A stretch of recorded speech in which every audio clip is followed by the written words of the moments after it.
Today I am going to teach you the next poem, that is Fire and Ice.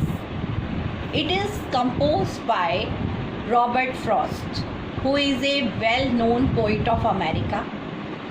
This poem is an extremely compact little lyric, and it is based on the old age question.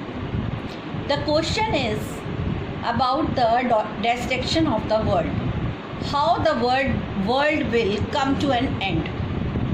The poet shares the common belief that everything that exists on this world will come to an end, but people are divided on this issue. Now I am going to start the poem. Some say the world will end in fire, some say in ice.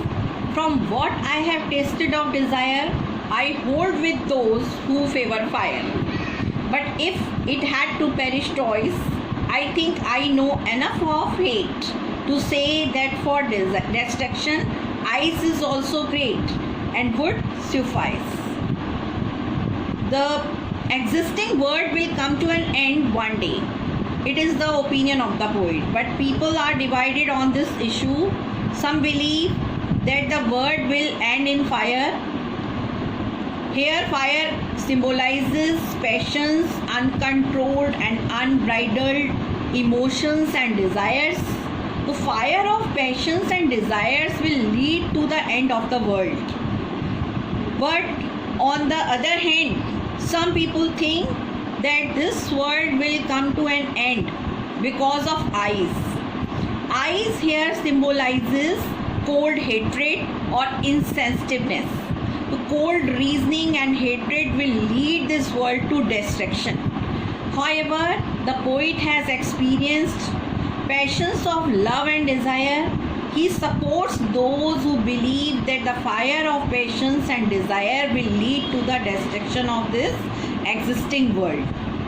Now I am coming to the second stanza. But if it had to perish twice, I think I know enough of hatred. So fire can bring the destruction of the existing world, but if this existing world has to be destroyed not once but twice, then ice is also strong enough to do this job. Ice, hatred will destroy this world and the world will completely end.